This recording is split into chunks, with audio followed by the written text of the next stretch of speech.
उस दिन के लिए मिला है जब नहीं करोगे, आज नहीं कल करूंगा, कल नहीं परसों करूंगा, नहीं। जो नेक काम करना अभी करो, देर करोगे तो क्या पता मन बदल जाएगा। नेक काम करते वक्त कभी देर ना करो, फटाफट करो। बुरा काम करना हो तो 1000 बार सोचो, बुरा करने से बच जाओगे। तो कहते हैं कि लाल दास उठ भजन कर, आलस ऊंग निवार। ये आलस और ये निद्रा की अवस्था से जागो। हम प्रभु की ओर से सोए पड़े हैं, जागते हैं दुनिया की तरफ से। और कबीर साहब ने उसको ये कह दिया कि सोवतड़े नर गए 84, जागतड़ा ने जुग जीत्या। जो लोग सो गए ना, वो 84 में फिर चले गए। लेकिन आज जो बाजी खेल रहे हैं वो चौपड़ की बाजी है। चौराहे के बीच में खड़े हैं। चौपड़ की बाजी खेलने वाले जानते हैं कि शार जब चारों ओर से घूम के वापिस उसी स्थान पर आ जाती है तो उसको दरवाजा मिलता है उसके अंदर जाने का। लेकिन उसके लिए उसको पो पढ़नी चाहिए। पो कहते हैं नंबर होते हैं, वो डालने से पो 12 आते ही वो अंदर जाती है। वो नंबर जब तक नहीं आता वो अंदर नहीं जा पाती। तो ये भी बाजी परमात्मा से खेलने वाली बाजी है। वो बाजी हमने परमात्मा से लगाई है, और परमात्मा से जो बाजी लगाई है उसमें हमारा दोनों तरफ से हित है। अगर हम हार गए तो हम उसके हो गए, और हम जीत गए तो वो हमारा हो गया।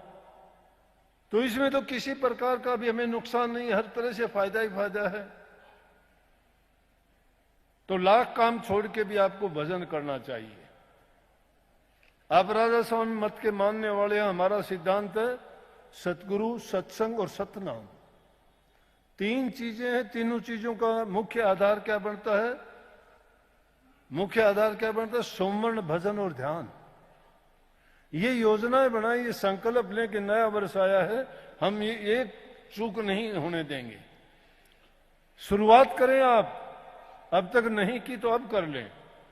थोड़ा सा टाइम 5 मिनट से शुरू कर लेना। जो जो तुम्हें आनंद रस आए तो आगे बढ़ा देना, नहीं तो छोड़ के चले जाना। लेकिन तुम्हारा हित और तुम्हारा कल्याण उसी में होना है। वो तीनों चीजें मिली हुई हैं। सत्संग भी मिल गया, सतगुरु भी मिल गया, सतनाम भी मिल गया। अब 3 चीज गुरु ने क्या करने के लिए आपको होमवर्क दिया है? 3 चीज करो। सुमन करो, भजन करो और ध्यान करो। सुमन होता है नाम का जाप करना। नाम का जाप चलते फिरते भी कर सकते हो। वो जबान से अंदर अंदर में अगर करोगे तो जबान तो उसमें हिलेगी, लेकिन वो करते करते जब अभ्यास बन जाएगा तो तुम्हारे हृदय में जच जाएगा। और वो नाम लेने से भी ऐसा हो जाएगा कि एक अच्छी बुहारी से आंगन जो साफ नहीं होता, और मोटी टूटी फूटी से करोगे मोटा मोटा कूड़ा करकट, तो उससे भी दूर हो जाता है। तो जबान से, बैखरी वाणी से जो जबान से भी नाम का सुमन करते हो, वो भी बहुत फायदा देगा। वो है जाप। लेकिन उसी जाप को करते करते जब अंदर में तुम्हें होठ कंठ जिब्बा नहीं हिलेंगी और वो सुमन होना शुरू हो जाएगा अपने आप, वो अजपा बन जाएगा। कबीर साहब ने उसको कहा कि जाप बरे अजपा मरर अनहद भी मर जा, सूरज सवानी शब्द में ताई काल ना खा। उसके बाद अनहद आ जाता है। अनहद का यह है कि बिना याद किए भी आएगा। सोते जागते उठते बैठते हर समय जिस अवस्था में होगे, चाहे नींद में सोते रहोगे, आपको नाम जब पक्का हो जाएगा, सुमन करते करते वही याद आएगा तुम्हें। वो अजपा जाप होगा। उसमें जीभ नहीं हिलती, जबान नहीं, कंठ की भी जरूरत नहीं, बोलने की जरूरत नहीं, सोचने की भी जरूरत नहीं। अभ्यास करते करते वो इतना पक्का हो जाएगा। ये नाम का सुमन करना है। ज्यादा गहराई में जाओगे तो सुमन के भी आगे जाके कई तरीके हो जाते हैं। लेकिन उसके लिए आदमी की संगति अच्छी होनी चाहिए। नेक इंसानों में बैठक हो, जहां गुरु की, नाम की, सत्संग की चर्चा होती हो। जब उन चीजों की चर्चा होगी तो तुम्हारे अपने आप वो संस्कार बनने शुरू हो जाएंगे। तुम्हारा चिंतन उस ओर चला जाएगा, तुम्हारे विचार बदल जाएंगे। दुनियादारी से हटके तुम्हारे भक्ति की तरफ विचार बढ़ेंगे। ये सुमन है। और फिर है ध्यान करना। ध्यान जैसे अब भी आपका ध्यान है, अब ध्यान है मेरे बोलने पे, मैं क्या बोल रहा हूं, क्या बोलूंगा आगे, ये ध्यान से सुन रहे हो आप। लेकिन वही ध्यान अंतर में भी कर लिया करो। मन की चाल, इसकी सोच को बदल दो। ये जो सोचता है इसको सोचने ना दो, सिर्फ उस ध्यान को एक जगह केंद्रित कर लो। और उसका मुख्य कारण है कि गुरु के रूप को बढ़ा के मन को वहां रोक सकते हो, बिना आधार के तो डटेगा नहीं ये। सतगुरु रूपी खूंटा है, उससे बांध दो इसको, गुरु रूप में मन को लगाओ और वहां पर ध्यान को जब एकत्रित करोगे, उससे तुम्हें प्रकाश जाहिर होगा। प्रकाश में से ही आपको सब कुछ आगे दिखाई देना भी शुरू हो जाएगा। उस प्रकाश को जो हमारे शास्त्रों में कहीं उसको चांदना कहा, कहीं परम प्रकाश कहा गया, कहीं उसको ज्योति का नाम दिया गया, उसी को अंग्रेज लोगों ने डिवाइन लाइट का नाम दिया। उसी के लिए सब के सब तड़पते हैं, उसी की तलाश है, और वो जिसको मिल जाता है बड़ा भागी है।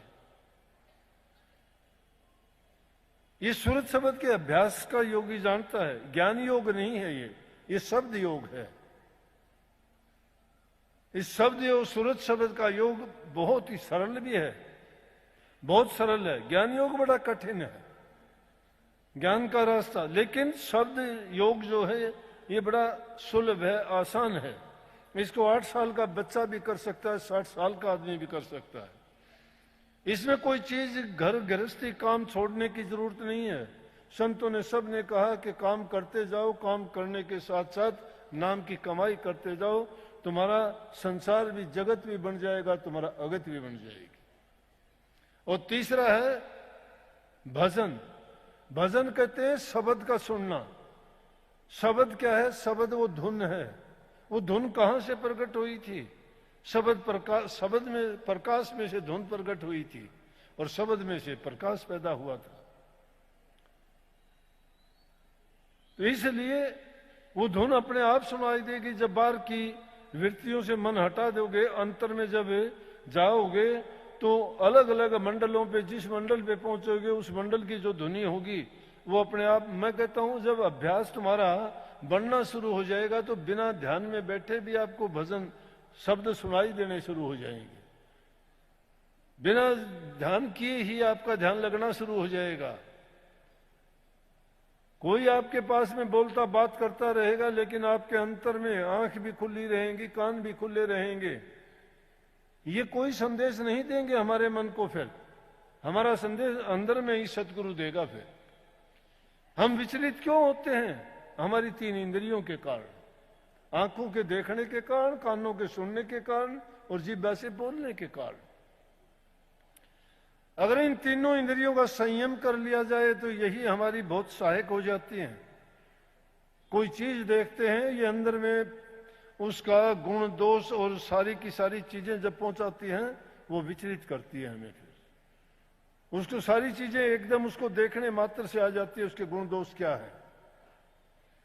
इसलिए इन 3 बंद लगाने के लिए कहा गया है, और इन तीनों चीजों को बड़े ध्यान से करने के लिए, चाहे थोड़े समय के लिए क्या करो। मैं भी आपसे यही कहता हूं, अब नए वर्ष में शुरू कर लेना। ये अगर आप 5 मिनट से भी शुरू करोगे ना, तो थोड़ा थोड़ा, एक एक बूंद करके घड़ा भर जाता है। एक एक पैसा जोड़ के लोग धनवान बन जाते हैं। किसान एक एक दाना इकट्ठा करके कितना अन्न पैदा कर देता है। उसी प्रकार से अगर हम थोड़ा थोड़ा करके भी उस भक्ति रूपी धन को एकत्रित करेंगे तो देखो कितना इकट्ठा हो जाएगा। कि बीते हुए दिन खो दिए हमने, बड़े कीमती समय था। इस जीवन को याद करेगा भला मुसाफिर बंदे, आया था कुछ लाहा करने, फंस गया केड़े धंधे। भवसागर तन तरना पैसी, पाप पुन धर कंधे, कहें कबीर सोई पार तरगे, हर हर जाप राम जपंदे। जो हरि का नाम जपते हैं वो पार उतर जाएंगे। आए थे किस काम को? हम भक्ति करने के लिए इंसान का चोला मिला था, लेकिन हमने तो इसको पशु तुल्य बना लिया। समझदार होते हुए ना समझ हो गए, बुद्धि होते हुए भी बेबुद्धि हो गए, ज्ञानी होते हुए भी अज्ञानी बन गए। लेकिन प्रभु ने हमें ज्ञान, बुद्धि, विवेक, विचार क्यों दिया था? इसलिए दिया था कि 84 लाख योनि में मैं तुझे दूसरे नंबर का, यहां तो 1 नंबर का, दुनिया में 1 नंबर तो प्रभु का हो गया, तो 2 नंबर का तुझे ही बनाता हूं। और तू अगर मिलना चाहे तो उसका मिलने का रास्ता खोज लेना, और कहीं नहीं मिलूंगा। इंसान तलाश करता है, अलग अलग तरीकों से बहुत कोशिश की, लेकिन प्रभु ने क्या बनाया, मकड़ी की तरह से बना के इसके अंदर ही छिप के बैठ गया। तो अंदर का रास्ता जिसने खोज लिया, बुल्ले शाह कहते हैं, जिन पाया भेष कलंदर दा, जिन राह खोजिया अपने अंदर दा, वो वासी है सुख मंदर दा। वहां पहुंचने के लिए वो वासी सुख मंदिर का जो बनना चाहते हो, उस कलंदर का भेष चाहते हो, भेद तो गुरु ने दे दिया, लेकिन उस रास्ते पे चल के उसको पाने का प्रयास आपको स्वयं करना है। गुरु तुम्हारे अंग संग रह के बाहर तो तुम्हें चेतावनी देगा, अंदर में तुम्हें सहायता देगा, शब्द रूप और प्रकाश रूप में प्रकट होके तुम्हें वो दिखाता हुआ और समझाता हुआ चलेगा। जो उस अंदर की राही की खोज कर लेगा, पकड़ लेगा, उसका जीवन धन्य हो जाएगा और उसका समझ जाएगा। तो अब इस नए वर्ष में, अगले साल दिसंबर में आपसे लेखा जोखा फिर पूरा जब करेंगे, फिर पूछेंगे कितना सुधार किया, कितना आपने अपनाया। इसके लिए योजना बना के तैयार रखना कि हमने ये करना है। और जब जब वो भूल होती है तो अपने आप को खुद सजा देना, खुद अपने आप को ये कहा करो कि देखो मैं कितना निराश आदमी हूं कि जो काम मुझे करना चाहिए वो नहीं करता हूं। दूसरे के कहने से ना करो, मेरे कहने से ना करो, ना करो, मेरा कोई फायदा नहीं है, करोगे तो भी मेरा फायदा नहीं है, मैं करूंगा तो मेरा होगा, बुरा करूंगा तो नुकसान मेरा है, आप बुरा करोगे नुकसान आपका है, मेरा नहीं है, आप अच्छा करोगे फायदा आपका है, मेरा नहीं है, मैं करूंगा तो मेरा है। हाँ, लेकिन कमीशन मुझे जरूर मिलेगा, तुम अच्छा करोगे तो थोड़ा कमीशन मिलेगा, ना करोगे तो भाई इम्तिहान तो मेरा भी लिया जाएगा कि क्यों इन मूर्खों में खामखा पूंजी बर्बाद की। तो सदगुरु ने बड़ी कृपा करी, वो अमूल्य चीज हमें दे के धन्य किया, लेकिन हम तो गुरु का ही एहसान भूल गए। जो गुरु को, लेकिन गुरु दिखाने की चीज नहीं है, गुरु गुरु करते हैं ढोंगी लोग। गुरु होता है अंतर में इंसान के। जब भी तुम्हें कोई नेक काम आता है, मैं कहता हूं सबसे पहले मस्तिष्क तुम्हारा बिना कहे गुरु के चरणों में झुक जाता है। जिसने गुरु को अंग संग मान लिया है, अपने अंदर में प्रकट कर लिया, उसको बाहर करने की जरूरत नहीं है। कोई अपनी गुप्त चीज को प्रकट करता है क्या? कोई बताता है? लेकिन जिसने भी पाया उसने किसी ने नहीं बताया। जिसने भी पाया उसने उसको छिपा लिया। गुरु हमारे से दूर नहीं होता। तुम देह रूप को गुरु मानते होगे, स्थूल रूप में ये मूर्ति है, ये तो चली जाती है, लेकिन गुरु नाम ज्ञान का है, वो तुम्हारे अंदर में बैठा हुआ है, दूर कभी नहीं जाता। और तुम पाओगे कि जहां कहीं भी चले जाना, अगर गुरु ने तुमको सही मायने में तुमने भक्ति का रास्ता खोज लिया तो गुरु तुम्हारे साथ जाएगा, तुम्हें चेतावनी देगा, सपन में दे देगा, निद्रा में दे देगा, जागृत में दे देगा, साक्षात प्रकट होकर तुम्हें बता देगा। कितने ही लोगों को कहानी सुनोगे, वो झूठी नहीं है। आता है गुरु, हमेशा आता है, साथ ही रहता है, दूर नहीं होता। आप कह दोगे कि इतने लोगों के साथ गुरु कैसे रहेगा? चंद्रमा एक पूरी सृष्टि में एक है, सूर्य पूरी सृष्टि में एक है। कहीं जाके देख लो, ये थोड़ा है कि जापान वाला सूरज अपना नहीं है। जापान में भी यही है, इंडिया में भी यही है, पाकिस्तान में भी यही है। यहां दुश्मनी करो, वहां एक है, वो सबका सबका। इसीलिए वो परमात्मा एक देशी भी है और सर्वदेशी भी है। एक देशी हमारे अंदर में एक का भी है, और सर्वदेशी वो सबके लिए भी वही है। यहां देखोगे तो यहां भी है, वहां देखोगे वहां भी है, बाहर देखोगे तो बाहर भी बैठा है, और अंदर में देखोगे यहां बैठा है। खोजने की कमी है, खोजो, तलाश करो, पाएगा। सच्चे बनके रहो। मैं कहता हूं सच्चा बनके तो इंसान बुराइयों को छोड़ दे तो भी उसको बहुत फायदा होगा। बच्चों को अच्छी शिक्षा दिया करो। जो आजकल बुरी रीति नशे की लत पड़ी हुई है, उससे बचाओ किसी तरह से। उनको इतना आजादी ना दो कि तुम उसकी संभाल ही ना करो। कहां तुम्हारा बच्चा जाता है, किसके पास बैठता है, क्या खाता है, क्या पीता है, तुम्हारा जीवन बर्बाद हो जाएगा। सबसे बड़ी पूंजी हमारी संतान होती है। उसके लिए हम सब कुछ न्यौछावर करने के लिए तैयार रहते हैं। जिसकी संतान दुखी उसका जीवन बर्बाद। तो उसके प्रति लापरवाही ना करो। आप ना सोचो कि मेरा बच्चा, उनका पक्ष मत लो। किसी गलत बात के लिए गलती करता है तो उसको समझाओ, गलत संगत में बैठता है उससे बचाओ। कोई भी आप को उनमें कमी नजर आती है तो उनको समझाओ और बताओ। बच्चों की नादान बुद्धि है, उनको पता नहीं होता कि उसका परिणाम क्या होगा। और ये बीमारी फैलती फैलती ऐसी फैलती जा रही है, दीमक की तरह से हमारे समाज को खाना शुरू कर दिया। हर एक दिन ऐसा आएगा कि पूरी बर्बादी का रास्ता हो जाएगा। फिर पछताने से कोई फायदा नहीं होगा। ये ऐसा रोग है, खुजली है, ये जितना खोलते जाएंगे उतनी खुजली ज्यादा होती जाएगी। फैलने ना दो, इसको रोकने का प्रयास करो। अच्छी संतान पैदा करो, अच्छे बच्चे बनाओ, ताकि हमारा समाज, हमारा देश उन्नति करे।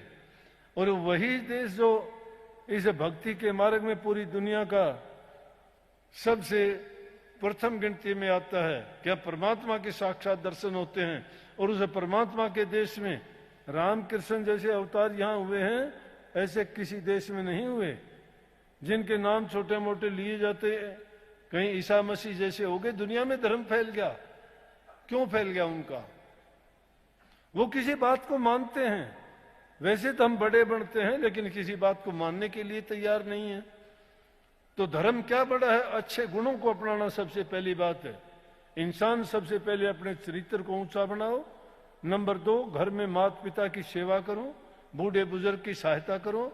नंबर 3, झूठ कपट बेईमानी से बचो। दिल में दया, प्रेम, भावना और शुद्ध विचार रखो, जिससे तुम्हारा जीवन भी अच्छा बने। तुम जिसका संग करो उनका भी सुधार हो। तुम्हारे माँ बाप का नाम रोशन वही बच्चे करते हैं जिनको ये अच्छे गुण प्राप्त होते हैं। संतों की मानस का तरह जन्म मिला था, जन्म होया ऋषि मुनिया में। बैठा ठोड़ कुठोड़ भाई तू बैठा क्यों ना गुनिया में। इस पाप रूप की दुनिया में तू सहज डले ढोके आया। ये पाप रूप की दुनिया में डले ढोने का काम था क्या? यहाँ ऋषि मुनियों का देश है, उनके संग में क्यों नहीं बैठा? दुष्ट लोगों की संगति करके गलत बात सीख गए, खोटे कर्म कर लिए, हमने जीवन बर्बाद करना सीख लिया। अरे नेक इंसानों के पास बैठ के, सत्संगत में बैठ के, गुरुओं के पास बैठ के भक्ति का रास्ता खोजते और सच्चाई के रास्ते पे चलते, सद्गुणों को अपनाते, शांति से जीवन बीतता, खुशी मिलती। ये छल कपट बेईमानियों का खेल नहीं होता। ये रोज झगड़े मुकदमे कोर्ट कचहरियों में नहीं जाना पड़ता। इसलिए पहले नेक इंसान बनो। नेकी दिल में होगी, जीवन नेक अपने आप हो जाएगा। अच्छे गुणों को अपनाओगे, शांति होगी, सुखी जीवन बीतेगा। और जिसका मन दुखी हो गया, गलत रास्ते पे पड़ गए, तो पूरा जीवन कहाँ जीना है? वो तो असली मौत से पहले कई मौत मर चुका होगा। रोजाना मरते हैं ऐसे आदमी। क्यों? कि उनको रोजाना कष्ट होता है और वो इंसान कहना शुरू कर देता है, इससे अच्छा तो मैं मर जाता, इससे अच्छा तो मेरा ये हो जाता। क्यों कहते हो ऐसा? इंसान का चोला, जिसके लिए देवी देवता भी कहते हैं हमें इंसान का चोला मिल जाए, और हम कहते हैं हम मर जाएं। क्यों हुई वो हालत? इसलिए होगी कि हमने अच्छे गुण नहीं अपनाए, बुराई के रास्ते पे चले। तो भाई बहुत बहुत आपको पुण्य, इन नए वर्ष की बहुत बहुत बधाई, बहुत खुशी, बहुत संगत आई है। आगे आगे संगत का तो ये हाल है कि सतगुरु की कृपा दिन ब दिन ज्यादा ही होती जाएगी, क्योंकि सबको जरूरत है जीवन सुधार की। सब चाहते हैं, बुरा कोई नहीं बनना चाहता, लेकिन जिनकी भावना अच्छी है तो उनके काम अच्छे होंगे।